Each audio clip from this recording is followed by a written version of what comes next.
नमस्कार दोस्तों, मैं शिवानी वर्मा लोकगीत चैनल में आप लोगों का स्वागत है। दोस्तों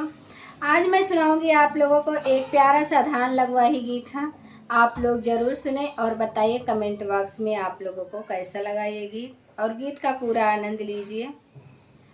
ठाड़े दुआरावा से जठाऊ पुकारई हो न, रामा के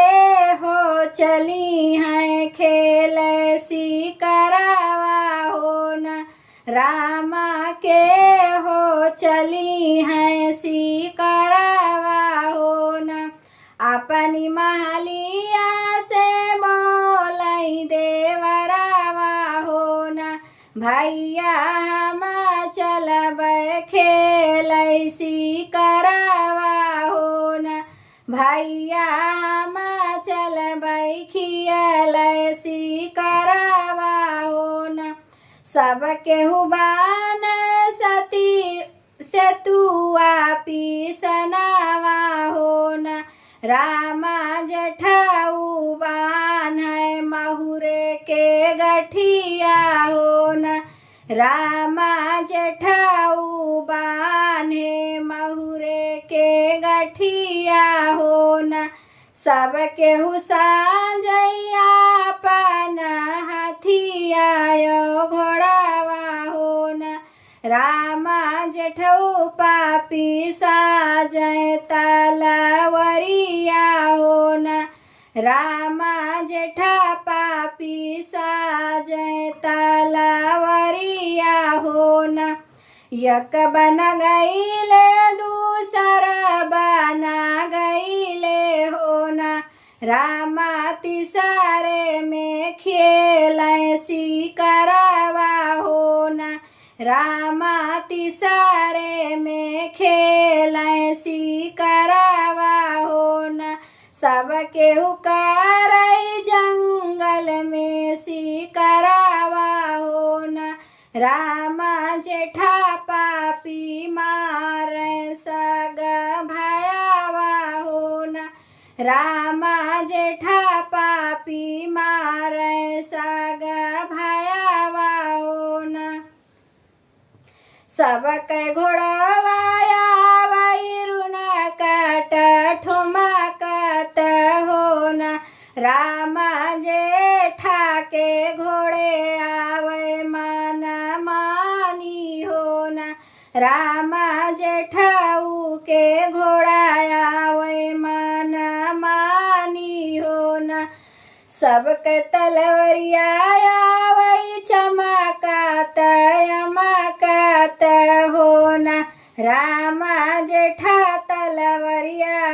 आवे सारा बोरावा हो न, रामा जेठा के तलवरिया सारा बोरावा हो न, के कर से खेला जेठा बन में सी करावा हो न, जेठा तोहरी तलवरिया सारा बोरावा हो न, जेठा तोहरी तलवरिया सारा बोरावा हो न, भैया संघा खेले माई सी करावा हो न, भैया संघा खेले भयहू सी करावा हो न, भयहू वही तलवरिया सारा बोरावा हो न, भयहू वही तलवरिया सारा बोरावा हो न, कहाँ पे मारा जेठा कहाँ बहाय हो न, जेठऊ कहाँ पे चिल्हा मेड़ा रानी हो न, जेठऊ कहाँ पे चिल्हा मेड़ा रानी हो न, ऊंचवा ही मारे भयहू नीचावा ढाकेले हो न, ऊंचवा ही मारे भयहू नीचावा ढाकेले हो न, भयहू सरगे में चिल्हा मेड़ा रानी हो न, भयहू सरगे में चिल्हा मेड़ा रानी हो न,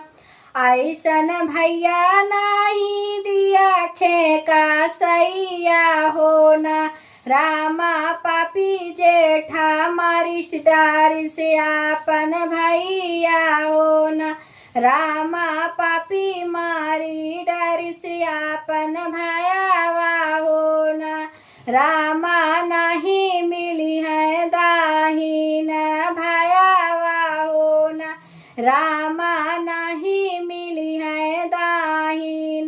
भयावा हो ना। ऐसन भैया नहीं दिया ख्याव का सैया हो ना। रामा मारी डारी से आपन भयावा हो ना। रामा मारी डारी से आपन भयावा हो ना। रामा नहीं मिली है दाहिन भयावा हो ना। रामा नहीं मिली है